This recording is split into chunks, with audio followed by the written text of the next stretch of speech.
একটা ছোট্ট কথা আপনাদেরকে বলি। ইমাম তাহাবী রাহিমাহুল্লাহু তাআলা তাহাবী শরীফের মধ্যে এক হাদিস উল্লেখ করেছেন। নবী আকরাম সাল্লাল্লাহু আলাইহি ওয়াসাল্লামের মজলিসে নবীজির একজন সাহাবী বসা। এমন সময় ওই সাহাবীর ছোট্ট একটা ছেলে আস্তে আস্তে ওনার কাছে আসলো। উনি ওই সাহাবী ওই ছেলেটাকে খুলে বসাইলেন আর চুমুও দিলেন। দেখেন না, আমাদের সন্তানরা আমাদের কাছে আসলে হঠাৎ করে যখন আপনি কোথাও বসা থাকবেন আর ছোট্ট ছেলে যখন আপনার কাছে আসবে দৌড় দিয়ে আপনি তাকে খুলে উঠাবেন, চুমুও দিবেন। ওই সাহাবীও এত ব্যতিক্রম ছিলেন না, উনিও ওনার ছেলেটাকে খুলে বসিয়েছেন, চুমুও দিছেন।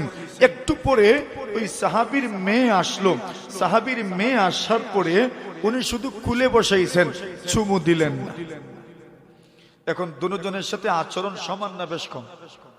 মাতুন আপনারা বুঝছেন নি? এখন এক ছেলে আসার পরে চুমাও দিছেন, খুলে বসাইছেন। মেয়েটা আসার পরে শুধু খুলে বসাইছেন, চুমু দেন নাই। নবীজি কিন্তু খেয়াল করেছেন। সুবহানাল্লাহ। নবী আকরাম সাল্লাল্লাহু আলাইহি ওয়াসাল্লাম ছোট্ট ছোট্ট বিষয় খেয়াল রাখতেন। আমার উম্মত কি করে আমার সামনে কিছু করবে, উম্মত যখন কোন ধরনের ছোটখাটো ভুল করবে, নবী আমি হলাম প্রবর্তক।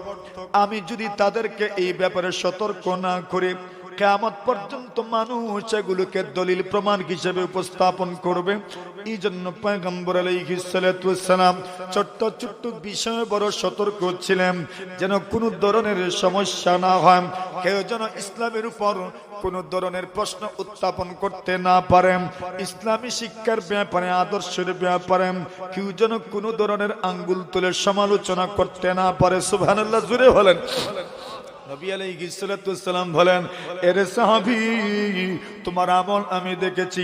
প্রথমে তোমার ছেলে আসলো, তুমি তোমার ছেলেটাকে খুলে বসাইলাম, এরপরে তুমি চুমাও দিলাম, কিন্তু একটু পরে তোমার মেয়েটা যখন আসলাম, ওই মেয়েটাকে তুমি তোমার ছেলের মতো আদর করো নাই, তোমার ছেলের মতো তুমি সোহাগ দাও নাই, তোমার ছেলের মতো তুমি আদর করো নাই, শুধু খুলে বসাইছো, চুমা দাও নাই। আল্লাহর নবীজি বলেন, ইয়াদিলু বাইনা আওলাদিকুম ওয়া ইন কানা ফিল কুবাল। নবীজি সাল্লাল্লাহু আলাইহি ওয়াসাল্লাম বলেন, এর উম্মত, তোমরা তোমাদের সন্তানদের মধ্যে ভারসাম্য রক্ষা করো, ইনসাফ প্রতিষ্ঠা করো, ন্যায় প্রতিষ্ঠা করো, এদের সাথে তোমাদের আচরণটা যেন সমান সমান হয়। এমনকি চুমার ক্ষেত্রেও তোমরা সমান রাখবে, একজনকে বেশি দিবে আর একজনকে কম দিবে, তা যেন না হয়। সুবহানাল্লাহ বলেন। কিছু বুঝলেন? আচ্ছা বলেন তো, আপনি যদি আপনার একটা ছেলেকে, সবাই একসাথে আছে, ছোট ছোট বয়সে তো মানুষ সন্তানদেরকে চুমা দেয়। এখন মনে করেন প্রত্যেকের বয়স ওই 2, 3, 4, 5, 6 এরকম। এখন সবাই আপনার পাশে বসা, একজনকে চুমা দিলেন আরেকজনকে দিলেন না, ওই ছেলেটা মনে করবে বাবা আমার থেকে ওইটাকে বেশি মহব্বত করে। আপনার ব্যাপারে তার মানসিকতায় কুধারণা আস্তে আস্তে সৃষ্টি হবে। বড় হওয়ার পরে সে আপনার ব্যাপারে বিদ্বেষ রাখবে। কেন? সে আপনার যখন তার বুধ শক্তি হয়েছিল তখন সে দেখেছে আপনি তাকে কম মায়া করতেন, কম মহব্বত করতেন। বড় হওয়ার পরে বলবে আমার আব্বা তো আমাকে মায়া কম করতো আর ছোটটাকে বেশি করতাম। এজন্য বলছেন, আরে কার জন্য মায়া কেমন হবে এটা তো বলা যায় না, মহব্বত তো অন্তরের বিষয়, কিন্তু প্রকাশের ক্ষেত্রে সমান করো যেন অন্যজন প্রভাবিত না হয়, অন্যজনের উপর যেন প্রভাব না পড়ে। কেন? যদি প্রভাব পড়ে সে কিন্তু আপনার বিদ্বেষী হয়ে যাবে, আস্তে আস্তে আপনার ব্যাপারে তার নেগেটিভ ধারণার জন্ম হবে। একটা সময় এটা বাস্ট হবে, এটা স্প্রেড হবে, তখন দেখবেন আপনার সাথে তার আচরণটা সুন্দর হবে না। ঠিক না বেঠিক? এজন্য রাসূল বলছেন, সন্তানদেরকে যখন কিছু দিবেন, দেওয়ার ক্ষেত্রে সমতা রক্ষা করতে হবে। একজনকে বেশি দিবেন আরেকজনকে কম দিবেন, এমন যেন সাধারণত না হয়, সাধারণত না হয়, সমান দিবেন। আর বিশেষ করে বড় হয়ে যাওয়ার পরে সম্পদ বন্টনের ক্ষেত্রে একজনের নামে 2 কেয়ার লিখবেন আর আরেকজনের নামে 1 কেয়ার লিখবেন। ইসলাম বলেছে এটা হবে না। কথা বুঝেন নাই? এটা কখনোই হবে না, কখনোই হবে না। আপনি দিবেন তো প্রত্যেককে দিবেন, ছেলে এটাও আপনার ওইটাও আপনার, দিবেন তো দুজনকে দিবেন, তিনজনকে দিবেন, চারজনকে দিবেন, একজনকে দিবেন আর একজনকে দিবেন না, হইতে পারে না। নোমান ইবনে বাশীর রাদিয়াল্লাহু তাআলা বলেন, আমার আব্বা জান আমাকে কিছু দিতে চাইলেন, আল্লাহর রাসূলকে সাক্ষী রেখে নবীজিকে বললেন, ইয়া রাসূলুল্লাহ আমি আমার নোমানকে কিছু দিতে চাই। উনি রাসূল বললেন, তুমি কি তোমার প্রত্যেকটা ছেলেকেই দিচ্ছ? বলেন, জি না ইয়া রাসূলুল্লাহ, আমি শুধু তাকেই দিচ্ছি। নবী বলেন, এমন বিষয়ে আমি সাক্ষী হতে পারবো না। সুবহানাল্লাহ বল। সাওয়ু বাইনা আওলাদিকুম ইআদিলু বাইনা আওলাদিকুম ওয়া ইন কানা ফিল কুবাল। এমন কি চুমু দেওয়ার ক্ষেত্রে এখানে যেটা আমরা বোঝাতে চাচ্ছি, ছেলেকে বেশি চুমু দিবেন আর মেয়েকে কম দিবেন, হইতে পারে না। ছেলে মেয়েকে সমান চুমা দিতে হবে। আল্লাহু আকবার, জোরে বলেন। দেখছেন নবীজি কোন বিষয়ে নোট করেছেন, কোন বিষয়টা রাসূল নোট করেছেন, যে তুমি তোমার ছেলেকে চুমু দিলে, মেয়েকে চুমু দিলে না। বলছেন ইয়াদিলু বাইনা আওলাদিকুম। ইসলাম নারীকে মর্যাদার এমন আসনে ইসলাম রেখেছে যে তুমি মায়া দেওয়ার ক্ষেত্রে, চুমু দেওয়ার ক্ষেত্রে তুমি অবশ্যই সমতা রক্ষা করবে। ছেলেকে দিবা আর মেয়েকে দিবে না, এটা হইতেই পারে না। এটা ইসলাম না, ইসলাম কর্তৃক প্রদত্ত নারীর মর্যাদা। ইসলাম নারীর মর্যাদা দিতে গিয়ে এরপরে বলে, ইস্তাউসু বিন-নিসাই খায়রা। আল্লাহর হাবিব বলেন, তোমরা নারীদের কল্যাণকামী হয়ে যাও, নারীদের কল্যাণকামী হয়ে যাও, নারীদের কল্যাণকামী হয়ে যাও। নারীদের কল্যাণ তোমরা কামনা করো, নারীদের ভালোই তোমরা কামনা করো, নারীদের যেন উপকার হয়, ওই বিষয়টা তোমাদের মাথায় যেন থাকে। একটা কথার ভিতরে সবকিছু ঢুকিয়ে দিয়েছেন। তোমার মেয়ে, তার কল্যাণ কামনা করো। তোমার মেয়ে যখন বড় হবে তারও কল্যাণ তুমি কামনা করো। যদি ওই নারী, ওই মেয়েটা যখন স্ত্রী হবে, তুমি স্ত্রীর কল্যাণ কামনা করো। ওই স্ত্রী যখন মা হবে, তুমি তোমার সন্তানের মায়ের কল্যাণ কামনা করো। সন্তান তুমি যখন মায়ের গর্ভ থেকে জন্ম নিবে, তুমি তোমার মায়ের কল্যাণকামী হয়ে যাও। বৃদ্ধা মহিলার কল্যাণকামী হয়ে যাও, বুড়ো মহিলার কল্যাণকামী হয়ে যাও। নবীজি একটা শব্দের ভিতরে সব ঢুকায়া দিলেন, ইস্তাউসু বিন নিসাই খায়রাম। নারীদের ব্যাপারে তুমি কল্যাণকামী হও।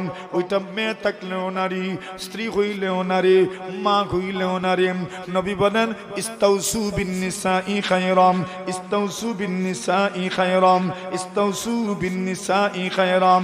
নারীদের ব্যাপারে কল্যাণকামী হও, নারীদের ব্যাপারে কল্যাণকামী হও। কেমনে কল্যাণকামী হবেন? আপনার মেয়েটা যদি ছোট থাকে, তার ব্যাপারে কল্যাণকামিতা হলো তাকে দিন শিখাও, তাকে দিন শিখাও। দিন শেখানো তার জন্য কল্যাণকামিতা। নবীজি সাল্লাল্লাহু আলাইহি ওয়াসাল্লাম বলেন, কেন তাদের কল্যাণকামী হবে? কেন তাদের কল্যাণকামী হবে? আল্লাহর হাবিব সাল্লাল্লাহু আলাইহি ওয়াসাল্লাম বলেন, পুরুষদের ব্যাপারে তুমি সতর্ক থাকলেও চলে, না থাকলেও চলে, কিন্তু নারীদের ব্যাপারে তোমাকে সতর্ক থাকতে হবে। কেন সতর্ক থাকতে হবে? আল্লাহর হাবিব বলেন, নারীরা বাঁকা জিনিসের তৈরি, তেড়া জিনিসের তৈরি। এই জন্য তেড়া জিনিসটাকে পুরো সোজা করা যায় না। পুরো সোজা যেহেতু করতে পারবেন না, এই জন্য তাদের ব্যাপারে তোমাকে কল্যাণকামী হতে হবে। 2 নম্বর কারণ, আল্লাহর হাবিব বলেন, উম্মত তোমার ঘরে যেমন কাচের জিনিস রাখলে সতর্কতা অবলম্বন করা হয়, কাচের গ্লাস রাখতে সতর্কতা অবলম্বন করা হয়, কাচের প্লেট রাখতে সতর্কতা অবলম্বন করা হয়, কাচের জগ যখন আপনি আলমারির ভিতরে রাখেন সতর্কতা অবলম্বন করেন, কাচের প্লেট যখন আপনি গাটে দৌত করতে নিয়ে যান, সিনে যখন আপনি কাচের প্লেট দৌত করেন, সতর্কতার সাথে আপনি ধৌত করেন। আল্লাহর হাবিব বলেন, নারীদের উদাহরণ কাচের জিনিসের মতন। কাচের জিনিসের সম্মান, কাচের জিনিসের মর্যাদা, কাচের জিনিসের অবস্থানের মর্যাদা স্টিলের জিনিস আর প্লাস্টিকের জিনিস, মেলামাইনের জিনিস, ওইটার চাইতে বেশি না কম? জোরে কোন? বেশি না কম? এখন নারীদেরকে রাসূল বলছেন কাচের জিনিস। সুবহানাল্লাহ বলেন। এখন কাচের জিনিস এটা মারি রাখবা, মতন না। এই যে বোতল আছে এটা মারলে ফাটবো নি, মতন না। স্টিলের গ্লাস এটা মারলে ফাটবো নি, স্টিলের গ্লাস ফাটবে না। টাইলসও পড়লে টাইলস ফাটার সম্ভাবনা আছে, কিন্তু কাচের গ্লাস যদি আপনি একটু ইটা মারেন তো কি হইব? ভেঙ্গে যাবে, চূর্ণ বিচূর্ণ হয়ে যাবে। রাসূলুল্লাহ বলছেন, নারীদের সম্মান কাচের জিনিসের মতো। আচ্ছা বলেন, কাচের জিনিস মানুষ কোথায় রাখে? কই রাখে? জোরে কই। আর স্টিলর ইটা মারি বারিন্দা ফলাই দে মাথুন না। নবী আলাইহিস সালাতু ওয়াসসালাম বলেন, রুওয়াইদাকা ইয়া আনজাশাম রিফকাম বিল কাওয়ারিদ। নবী আলাইহিস সালাতু ওয়াসসালামের এক সাহাবী আনজাশা রাদিয়াল্লাহু তাআলা, উনি যাচ্ছেন রাস্তা দিয়ে। আমাদের সমাজে যেরকম কিছু মানুষ নিজের মোটর বাইকের পিছনে নিজের মেয়েকে বসায়, বোনকে বসায়, স্ত্রীকে বসায়, জায়েজ আছে। পর্দার সাথে আপনার মোটর বাইকের পিছনে স্ত্রী, মেয়ে অথবা বোন, ভাগ্নি, ভাতিজি বসায় নিয়ে যান না, অসুবিধা নেই, আপত্তি নেই। পর্দার সাথে, বেপর্দার সাথে নয়, পর্দার সাথে বসান, নিয়ে যান, কোনো অসুবিধা নয়। আচ্ছা বলেন তো, আমি যদি আপনার মোটর বাইকের পিছনে থাকি, যেই গতিতে আপনি চালাইবেন, মেয়ে যদি আপনার মোটর বাইকের পিছনে থাকে, ওই গতিতে চালাইবেন কেন? কন্যা, পুরুষ আর মহিলার পার্থক্য এটা। রাসূলুল্লাহ দেখলেন আনজাশা রাদিয়াল্লাহু তাআলা ওনার উটের পিছনে, দেখেন নবীজি কোন কোন বিষয় খেয়াল রাখতেন। সুবহানাল্লাহি ওয়া বিহামদিহি সুবহানাল্লাহিল আযীম। আপনি শুধু ভাবেন মনে হয় ইসলাম শুধু নামাজের নাম, ইসলাম শুধু রোজার নাম, ইসলাম শুধু মনে হয় যাকাতের নাম, ইসলাম শুধু মনে হয় মাদ্রাসার নাম। আরে না না, পুরো দুনিয়াতে যা হয়, যা ঘটে, সবকিছুর নাম ইসলাম। কথা বলেন ঠিক না ঠিক? একদম রাজনীতি থেকে শুরু করে সর্বক্ষেত্রে ইসলাম। রাসূল আকরাম সাল্লাল্লাহু আলাইহি ওয়াসাল্লাম তাকায় দেখেন যে আনজাশা রাদিয়াল্লাহু তাআলা উটের পিছনে একজন মেয়ে বসা, আর উনি উটটাকে খুব দ্রুত গতিতে হাঁকিয়ে নিয়ে যাচ্ছেন, মানে দ্রুত গতিতে উটটাকে চালাচ্ছেন। আল্লাহর রাসূল বলে, ও আনজাশা, রুওয়াইদাকা ইয়া আনজাশা, আরে ও আনজাশা, আরেকটু আস্তে যাও, আরেকটু আস্তে যাও, আরেকটু ধীর গতিতে যাও, আরেকটু ধীর গতিতে যাও। রিফকাম বিল কাওয়ারির, তোমার পিছনে তো মহিলা বসা, এরা তো কাচের জিনিসের মতো, এদের সাথে কোমল আচরণ করো। জোরে বলেন না সুবহানাল্লাহ। আচ্ছা কোন চাই এখন? রাসূল কি বলছেন? রাসূল বলছেন তুমি কাচের জিনিসের সাথে কোমল আচরণ করো। মনে করেন আপনার মোটরসাইকেলের পিছনে স্ত্রী বলছেন একটা ডিনার সেট কিনে আইনো কুলাউড়ার থেকে, আপনি ডিনার সেট কিনছেন আর মোটর বাইকের পিছনে রাখছেন। এখন কইন আপনি কোন গতিতে মোটরসাইকেল চালাইবা? ধীর গতি বলতে পারলে আড়াই আনলো নে মতন না। কেন? যদি ভাঙ্গে তো বাড়িতে গেলে বাড়ি ঢুকতে দিব? আর আপনারা ঢুকতে দিত না, বাড়ি ভাঙলো কেন? এজন্য আপনি পারলে ওইটা হেঁটে হেঁটে নিয়ে যেতেন, এত ধীর গতিতে নিয়ে যেতেন। আচ্ছা বলেন তো, কাচের জিনিসের প্রতি মানুষের কেয়ার কম না বেশি? বেশি। কাচের জিনিসের প্রতি মানুষের সতর্কতা বেশি, কাচের জিনিসের প্রতি মানুষের আচরণটা অত্যন্ত কোমল হয়। যদি সেও একটু নড়াচড়া করেও তো দেখবেন বড় সতর্কতার সাথে নড়াচড়া করে, একবারে আলিফের মতো সুজা হইয়া। মানুষ কয় না বলে আলিফের মতো সুজা, আলিফের মতো সুজা হইয়া ওই জিনিসটা নড়াচড়া করে কি জানি কখন থেকে কি হয়ে যায়, কিসের থেকে কি হয়ে যায়। আল্লাহ রাসূল বলছেন, ও মিয়া, তোমার পিছনে মেয়ে বসা, মহিলারা বসা, এরা আর কাচের জিনিসে কোনো বেশ কম নাই। সুবহানাল্লাহ, জোরে বলেন। এইবার বলেন তো, নবী আমাদের মায়েদেরকে, আমাদের বোনদেরকে, আমাদের মায়ের জাতিকে রাসূল তুলনা করেছেন কাচের জিনিসের সাথে। কাচের জিনিসের ব্যাপারে আমাদের কেয়ার যে পরিমাণ থাকে, কাচের জিনিসের প্রতি আমাদের সতর্কতা যে পরিমাণ, কাচের জিনিসের সাথে আমাদের যে পরিমাণ কোমল আচরণ আমরা করি, আমাদের নারীদের সাথেও, আমাদের মায়েদের সাথে, আমাদের বোনদের সাথে, আমাদের মেয়েদের সাথে, আমাদের ভাগ্নীদের সাথে, আমাদের ভাতিজিদের সাথে এইরকম কোমল আচরণ কথা রাসূল বলছেন। কি বোঝা গেল? আমাদের মায়েদের, বোনদের, মেয়েদের, ভাগ্নীদের, আমাদের মায়ের জাতির ইজ্জত কম না বেশি? জোরে বলেন, কম না বেশি? নবীজি এদেরকে তুলনা করেছেন কাচের জিনিস এমন জায়গায় রাখে যাতে করে আপনার শিশুদের নাগালের বাহিরে রাখে। ঔষধ যেমন ডাক্তাররা ঔষধ কোম্পানি লিখে রাখে, শিশুদের নাগালের বাহিরে রাখেন, কাচের জিনিসও শিশুদের নাগালের বাহিরে রাখেন। শুধু শিশুদের না, আমরার মতো কত উলুম দুলুম মানুষ আছে, স্ত্রীরা কয় তোমার নাগালেরও বাহিরে রাখার দরকার। কেন? বলে এরা জিতাই দিবা ইতাই ভাঙ্গে, জিতাই দিবা ইতাই ভাঙ্গে। কত গ্লাস যে জীবনে ভাঙছেন আপনারা, ভাঙছেন না? বেহুশের মতো কত ওয়াজ মাহফিলে কত কাফ যে ভাঙছেন, নতুন না আপনারা? কত কাপ যে ভাঙছেন, বলে কেন? বলে এটা হইলো কাছের, এজন্য ভেঙ্গে যায়। স্টিল যদি হইতো, মেলামান যদি হইতো তো ভাঙতো না। আমাদের মায়েদের তুলনা কাচের জিনিসের সাথে যত্নে রাখতে হয়, যত্ন করতে হয়, যত্ন করতে হয়। যত্ন যত বেশি করবেন তত বেশি দিন লাস্টিং করবে, যত্ন যত কম করবেন লাস্টিং তত কম করবে। স্ত্রীরা, নারীরা কাছের জিনিসের মতো যত যত্ন করবেন তত স্থায়িত্ব পাবে, ঠিক কিনা? আল্লাহ রাসূল এই জন্য বলছেন, ইস্তাউসু বিন নিসাই খায়রাম।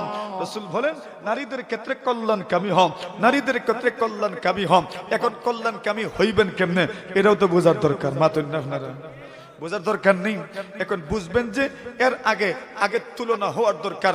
পুরুষ আর মহিলা এরা কি সমান সমান না বেশ কম আছে, এটা তো আগে বোঝার দরকার। বেশ কম তো কোন কোন বিষয়ে এটাও আমাদের জানা আছে, কিন্তু নেকির ক্ষেত্রে, সওয়াবের ক্ষেত্রে, জান্নাতে যাওয়ার ক্ষেত্রে, জাহান্নামে যাওয়ার ক্ষেত্রে, আমলের প্রতিদানের ক্ষেত্রে পুরুষ আর মহিলাদের মধ্যে কোনো পরিবর্তন আছে? কোন পার্থক্য আছে? কোনো পার্থক্য নাই। পুরুষ যদি আমল করো তুমিও সওয়াব পাবে, নারী তুমি যদি আমল করো তুমিও সওয়াব পাবে। তুমি যদি নেক আমল করো তোমাকেও প্রতিদান দেওয়া হবে, পুরুষ তুমি যদি আমল করো তোমাকেও প্রতিদান দেওয়া হবে। তাহলে আমল করলে প্রতিদান যদি সমান হয় তো আমল করতে তো ইলম দরকার, এটা দরকার। জোরে কোন? এজন্য ইমাম বুখারী রাহমাতুল্লাহি আলাইহি বুখারী শরীফের মধ্যে এক অধ্যায় আনছেন, বাবুন আল ইলমু ক্বাবলাল কওলি ওয়াল আমাল। আল ইলমু ক্বাবলাল কওলি ওয়াল আমাল, কথা বলার আগে জানতে হয়, কথা বলার আগে। জোরে কোন? মানুষে কোন বলে কথা বললা শিখতে সারা জীবন চলে যায়, আর আমরা কথা বলা শিখার আগেই বলা শুরু করি, ঠিক নেই? কত মানুষ আছে যেন না ঠ্যাং ভাতাই দেয়, জেতা মনে ধরে অথা মাথে, যেন তার না মাতলই বই নো মাথে। বাছাল বাছাল বাছাল, যেখানে তোমার মাথার দরকার নাই, কি দরকার সেখানে মাথার, কিন্তু দেখবেন এখানেও ঠ্যাং ঢুকায়। সে মনে করে আমি না মাতলে মনে হয় সমাধান হইতো না। মাত্র শিখতে হয়।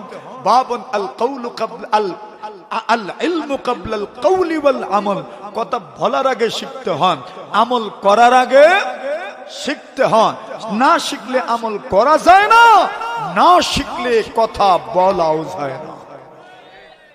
আল্লাহর এক বান্দা বলেছিল, এই দুনিয়াতে বেশিরভাগ মানুষের উচিত ছিল পড়া, কিন্তু তারা না পড়ে লেখে। আজ ফেসবুকের সুবাদে সব লিখো, ফেসবুকের সুবাদে সব লেখো, অথচ আমার জন্য উচিত ছিল না লিখে পড়া, অন্যের লেখা পড়া। আমি এখন পড়ি না, লেখি, মানুষরে আমার লেখা পড়তে বাধ্য করি।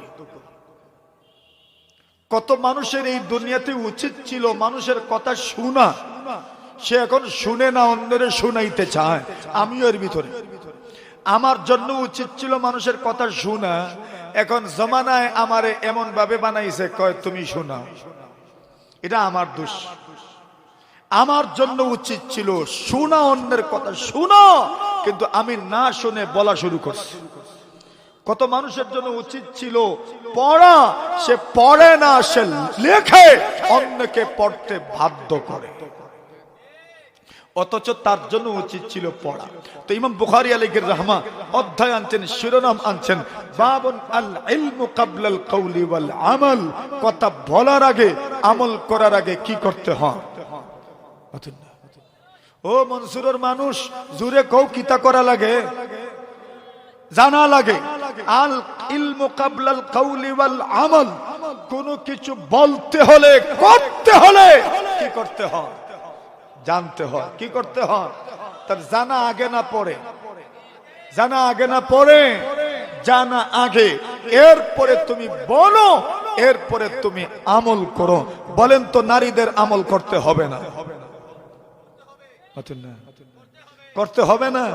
না করতে হবে? শুধু পুরুষরা জানলেই হবে না, নারীদেরকেও জানতে হবে? কেন আমলের ক্ষেত্রে তো দুনো পক্ষই সমান। আল্লাহ বলছেন মান আমিলা সালিহাম মিন যাকারিন আও উনসা, পুরুষ হও আর নারী হও, যেই আমল করবে ওয়া হুয়া মুমিন, ঈমানদার অবস্থায়, ফালানুহইয়ান্নাহু হায়াতান তাইয়্যিবা, প্রথম পুরস্কার উত্তম জীবন দান করা হবে। 2 নম্বর পুরস্কার আখিরাতে আল্লাহ তোমার আমলের চাইতে বেশি তোমাকে জান্নাতে পুরস্কার দান করবে। পুরুষ মহিলা আমলের ক্ষেত্রে প্রতিদানের ক্ষেত্রে সমান। তাহলে আমলের ক্ষেত্রে যদি সমান হয়, তাহলে আমল করতে যেমন পুরুষকে জানতে হয়, নারীদেরকেও জানতে হবে কিনা? যদি কেমনে জানতে হবে ওই কথাটা বুঝায় দেই। জানতে হবে কেন ওই কথাটা বুঝায় দেই। নারী আর পুরুষ এই ক্ষেত্রে যে সমান, এটা আমার কথায় তৈতো না, আমার মতো মোল্লার কথা হইব। আপনারা আরে ওই কথাও তো নবীর রেফারেন্সে আনতে হবে। নবীর রেফারেন্সে যদি আপনি বলেন না, তো আমার কথা কারাই বিশ্বাস করতে? তো নবীর রেফারেন্স থাকলে আপনি বিশ্বাস করবেন, আমার মুখ দিয়ে বের হইলে বিশ্বাস করবেন, অমুকের মুখ দিয়ে বের হইলে বিশ্বাস করবেন, যে কারো মুখ দিয়ে বিশ্বাস বের হইলে বিশ্বাস করবেন। কেন ওই কথার সাথে যুক্ত আছে কালা রাসূলুল্লাহ, কালা রাসূলুল্লাহ, কালা রাসূলুল্লাহ, আমার রাসূল বলেছেন, আমার রাসূল বলেছেন। আমার রাসূল শব্দ যেখানে থাকবে, আরে দুনিয়ার যে কেউ বলুক, সত্য যদি হয় আর রাসূল যদি বলে থাকেন, আলার রাসি ওয়াল আইন, সারা দুনিয়া একদিকে, আমার রাসূলের কথা একদিকে। কথা বলেন ঠিক না বেঠিক? রাসূলের কথা একদিকে, সারা দুনিয়া একদিকে। এখন রাসূল সাল্লাল্লাহু আলাইহি ওয়াসাল্লাম বলছেন আন-নিসাউ শাকাঈকুর রিজাল। রাসূলুল্লাহ হাদিস শরীফের মধ্যে বলেন আন-নিসাউ শাকাঈকুর রিজাল, নারীরা পুরুষের সমান। জোরে কোন সুবহানাল্লাহ। নারী পুরুষের মতো, নারী পুরুষের অনুরূপ। আন-নিসা শাকাঈকুর রিজাল, নারী পুরুষের অনুরূপ। এর মানে নারী আর পুরুষ আদম সন্তানের দুই প্রকার, দুনো প্রকারের মধ্যে সামঞ্জস্যতা আছে। আন-নিসা ও শাকাঈকুর রিজাল, নারীরা পুরুষের মতো, নারীরা পুরুষের মতো। এখন বলেন তো, পুরুষের যেমন শিখতে হয়, নারীদেরকেও শিখতে হয়। এখন আচ্ছা দেখেন তো, রাসূলুল্লাহ সাল্লাল্লাহু আলাইহি ওয়াসাল্লাম বলেন এই দুনিয়াতে ভালো মানুষ যা পছন্দ করে, আমরা এটাকেই ভালো মনে করি। ভালো মানুষ যেটা পছন্দ করে, এটাকেই আমরা ভালো মনে করি।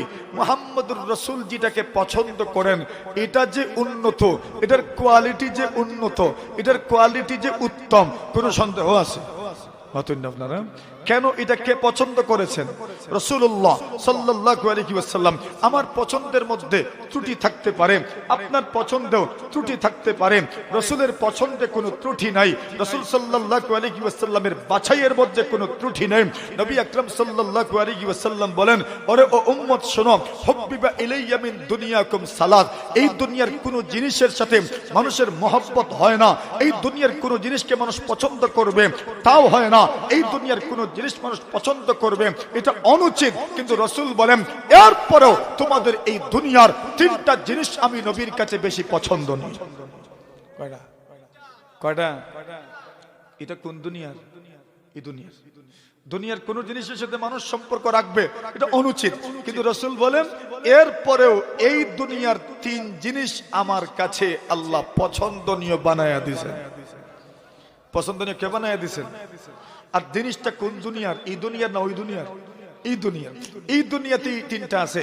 বলছেন এই দুনিয়ার 3টা জিনিসকে আমার অন্তরে আল্লাহ ভালো লাগার বিষয় বানায়া দিয়েছেন।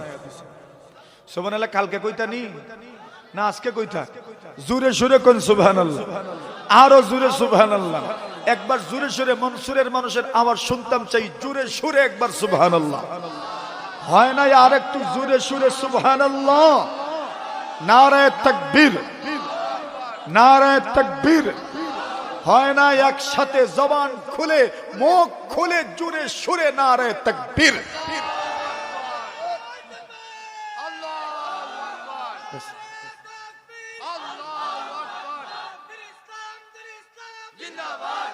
बस बस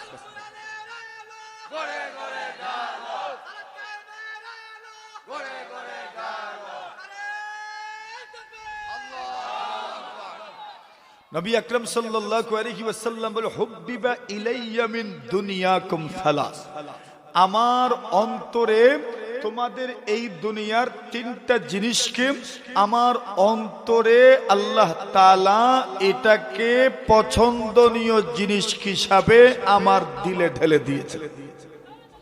কয়টা? কইতাম কইতাম কইতাম তিনটা। আপনারা কোন যে কি হইতে পারে? আপেল না আঙ্গুর? তো নবী আলাইহিস সালাতু সালাম বলেন, হুব্বিবা ইলাইয়া মিন দুনিয়াকুম সালাস। আল্লাহর নবী বলেন, এরম মশরুব তোমাদের দুনিয়াবি তিনটা জিনিসকে আল্লাহ পরমার্থিকারে আলম আমার দিলে পছন্দনীয় হিসাবে আল্লাহ তাআলা ঢেলে দিয়েছেন।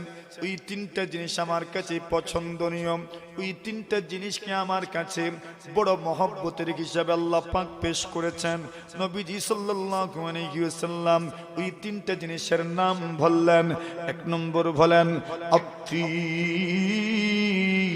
আল্লাহ রাসূল বলেন, যে এই দুনিয়ার যে তিনটে জিনিস আমার কাছে পছন্দনীয়, এই দুনিয়ার যে তিনটে জিনিস আমার কাছে পছন্দনীয়, সেই তিনটা জিনিসের প্রথম নম্বর হলো আত্তিব, খুশবু আর সুঘ্রাণ।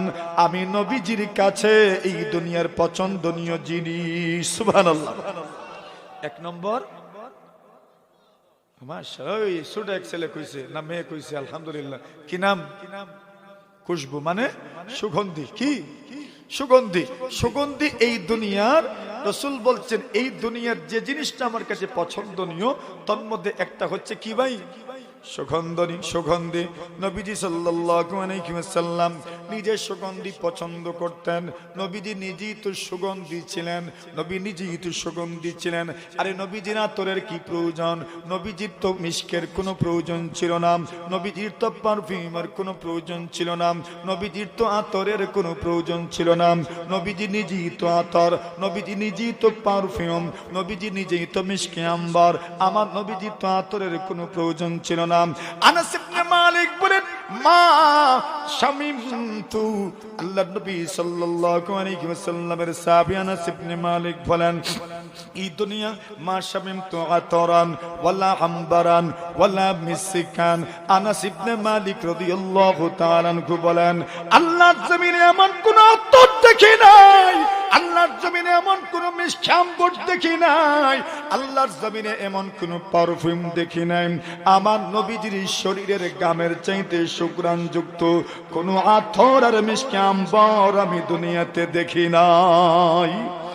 মানে আমার নবীর শরীরের ঘাম এত সুঘ্রাণযুক্ত এমন কোন আতর পারফিউম আল্লাহর জমিনে নাই। ওমা মাসিস্তু খাজ্জান ওয়ালা হারিরান ওয়ালা দিবাজান আলিয়ারা মিন কাফি রাসূলিল্লাহি সাল্লাল্লাহু আলাইহি ওয়াসাল্লাম। আল্লাহর নবীর সাহাবী আনাস বলেন, আল্লাহর জমিনে এমন কোন মাহমল নাই, এমন কোন কাপড় নাই, এমন কোন গদ্দি নাই, এমন কোন মুলায়েম কাপড় নাই যা আমি স্পর্শ করেছি। আনাস ইবনে মালিক বলেন, আল্লাহর নবীর হাতের তালুর চাইতে নরম কোন জিনিস আমি আল্লাহর জমিনে খুঁজে পাই নাই। সুবহানাল্লাহ। আনাস বলেন, নবীজির শরীরের চাইতে সুঘ্রাণ যুক্ত কোন জিনিস আল্লাহর জমিনে আমি দেখি নাই। আমার নাকে এত সুঘ্রাণ আর লাগে নাই। সবচেয়ে সুঘ্রাণ নবীজির শরীরের ঘামের মধ্যে, নবীজির শরীরের ঘাম এটা সবচেয়ে বেশি সুঘ্রাণ যুক্ত। তো নবীজির তো ঘ্রাণের দরকার না, কিন্তু রাসূল বলেন আল্লাহর জমিনের, আল্লাহর দুনিয়ার যেই জিনিসটা আমার কাছে পছন্দনীয়, তিন জিনিসের প্রথমটা কি? সুগন্ধি। এজন্য জুম্মার দিন অথবা মানুষের ভিড়ে গেলে কি লাগায় যাওয়া দরকার? সুগন্ধি। কি লাগায়? সুগন্ধি। বলে নিজের সুগন্ধি না থাকলে বউয়ের কমপক্ষে সুঘ্রাণযুক্ত তেল লাগাইয়া যাওয়ার দরকার। নবীজির হাদিসে আছে, বলে আপনার নাই তো বউয়ের আছে, তো এরা তো কমপক্ষে নারিকেল তেল তো আছে, না গন্ধরাজ তো আছে, কমপক্ষে গন্ধরাজ তেল লাগাইয়া যাওয়ার দরকার, আর না জুই লাগাইয়া যাওয়ার দরকার। আর বেলি ফুল একটা আনলে তো, আতর না লাগাইলে তো বেলি ফুলে গ্রান আছেই তো। আর পুরুষের তো জুই আছে, পুরুষের জুই লাগাইয়া গেলেন অসুবিধা কি? আর না কদুর তেল তো আছে, বলে কদুর তেল যে মাখতাম কেমনে মাখতাম? বলে অসুবিধা নাই, যদি মনে করেন মাখতে পারবে তো বাংলাদেশিও আছে, ইন্ডিয়ানও আছে, সব জায়গার আছে, যে কোনো একটা মাখলেই চললো। বলে আমার কাছে আতর নাই, তো কমপক্ষে ঘরওয়ালির আতর আপনি লাগাই যাবেন। আত্তিবু ইনদাল জুমা, জুমার দিন খুশবু ব্যবহার, আতিবু ইয়াউমাল জুমা, জুমার দিন খুশবু ব্যবহার করবেন, জুমার দিন খুশবু ব্যবহার করবেন, জুমার দিন গোসল করবেন, খুশবু ব্যবহার করবেন। তো খুশবু একটা গুরুত্বপূর্ণ আমল, এটা খুশবু লাগানোর দরকার, এটা আল্লাহর রাসূলের সুন্নাত এবং নবীর কাছে বড় পছন্দনীয় আমল। তবে আবার এটা মনে করিয়েন না মৃত্যুর কেউ মারা গেলে পরে ওইখানে ভালো ভালো আতর দেন না কেন, খালি গোলাপ জল কিতা লেগে দেয়?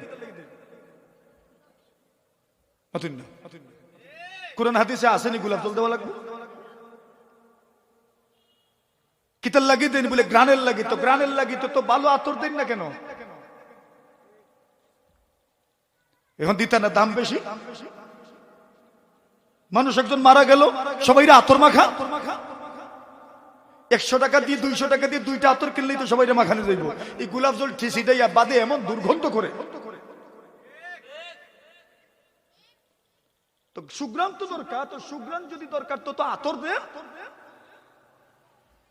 এমনি তো কোরআন হাদিসে আসেনি যে গোলাপ জল দিতে হইব। গোলাপ জল মানে বলি এটা একটা সুগ্রানের জিনিস। করফুল যে আমরা দেই, করফুলে সুগ্রান আছে। করফুলে কি আছে? হাদিস শরীফেও আছে, ওয়াজআলনা ফি আখিরি কাফুরা, তোমরা সর্বশেষে কাফনের ভিতরে করফুল দিবে। সুবহানাল্লাহ বলেন। এটার দামও কম, গ্রানও বেশি, কম সময় এটার গ্রান চতুর্দিকে ছড়িয়ে পড়ে। এটা ঠিক আছে, এটা হাদিসে আছে। কিন্তু গোলাপ জল যেটা আপনি দেন ওইটা গ্রান বেশি নাই, পরে শুকাই গেলে পরে দুর্গন্ধ করে, বেখাটা গ্রান করে। তো ওইটা দিয়েন না। পারলে মৃত্যুর সময় আল্লাহর বান্দা আপনার জীবনে কত কিছু করে গেল, সব দিয়ে গেল আপনাকে, সব দিয়ে গেল আপনাকে, সব দিয়ে গেল আপনাকে, হাজার হাজার টাকার, লাখ লাখ টাকার, কোটি কোটি টাকার জায়গা জমিনের মালিক আপনাকে বানায় গেল, আর আপনি পারলেন না 500 টাকার আতর ব্যবহার করতে। আতর দিবেন ইনশাআল্লাহ। কই মামা দুধ নাই দেখি এখন মুখে জোরে কোন ইনশাআল্লাহ। আতর মাখানি কষ্ট হইব। 3-4 জনে 3 আতর লইলে 3 সপ্তাহ এমনি শেষ। এরপরে আরেক সবে গুড়া একটা মারিলে আরো 3 সপ্তাহ শেষ। পরে আরেক সব যদি বেজুর করেন তো আরেক সপ্তাহ দেন, অসুবিধা কি? তো আতর লাগাইলে তো বলছেন সুগন্ধি, সুগন্ধি রসুলের পছন্দনীয় জিনিস। রসুল পছন্দ করতেন, সুগন্ধিকে পছন্দ করতেন। তো যেটার মধ্যে সত্যিকার অর্থে সুগন্ধি আছে ওইটা লাগাইবেন। কিছু আতর আছে আতরে গ্রান নাকে লাগলেই বোঝা যায় মরা মরা ভাব। নাই, মানুষ অপছন্দ করে এগুলো। তো মানুষকে কষ্ট দিয়েন না। খুশবু রসুল পছন্দ করতেন। হুব্বিবা ইলাইয়া মিন দুনিয়াকুম সালাস, আল্লাহ রসুল বলছেন এই দুনিয়ার 3 জিনিস আমার কাছে পছন্দনীয়। 1 নম্বর হচ্ছে আত্মীব, 1 নম্বর হচ্ছে খুশবু, 2 নম্বর রসুল বলছেন 2 নম্বর এই দুনিয়াতে আমি যেটা পছন্দ করি, এই দুনিয়ার যেই জিনিসটাকে আমার কাছে পছন্দনীয় বানানো হয়েছে, আমার কাছে পছন্দনীয় হিসাবে পেশ করা হয়েছে, রসুল বলছেন আন-নিসা, নেককার মহিলা। জোরে বলেন সুবহানাল্লাহ। রাসূল বলছেন মহিলা আমার কাছে পছন্দনীয় জিনিস। এই দুনিয়ার যেই 3টা আমার কাছে পছন্দনীয়, এই 3টার 1 নম্বর হচ্ছে খুশবু আর সুঘ্রাণ, আর 2 নম্বর হচ্ছে আল্লাহর জমিনে বিচরণকারী নেককার রমণীরা, নেককার নারীরা, আর 3 নম্বর যেই জিনিসটা আমার কাছে বেশি পছন্দনীয়, রাসূল বলছেন ওয়াজআইলাত কুররাতু আইনি ফিস সালাহ, আমার কাছে এই দুনিয়াতে 3 নম্বর যেটা পছন্দনীয় সেটা হচ্ছে নামাজ। কোনটা? জোরে কোন। নামাজ। নামাজ পছন্দ হয়নি আমরা, ওইটা তো ঠেকিয়ে কে জিও আর কি পছন্দ হয়নি। ইনশাআল্লাহ কোন পছন্দ হইবনি, ভালো লাগবে তো। নামাজে লাগলে মন ঠান্ডা হবে তো, কলিজা শীতল হবে তো, চোখ ঠান্ডা হবে তো, তবেই বোঝা যাবে নবীকে আপনি মহব্বত করেন। রাসূল বলছেন হুব্বিবা ইলাইয়া মিন দুনিয়াকুম সালাস, এই দুনিয়ার 3 জিনিস আমার কাছে পছন্দনীয়। নাম্বার 1, 1 নম্বর হচ্ছে আত্মীব, 2 নম্বর হচ্ছে রাসূল সাল্লাল্লাহু আলাইহি ওয়াসাল্লাম বলেন আন-নিসা, 3 নম্বর হচ্ছে আল্লাহ রাসূল বলেন ওয়াজআইলাত কুররাতু আইনি ফিস সালাম। নারীরা কেন পছন্দনীয়? নারীরা কেন পছন্দনীয়? ইসলামী যত বিধিবিধান আছে নারীদের ব্যাপারে এবং ঘরানা জিন্দেগীর মেলি বিষয়ের বেশিরভাগ বিধিবিধান এসেছে নারীদের মাধ্যমে।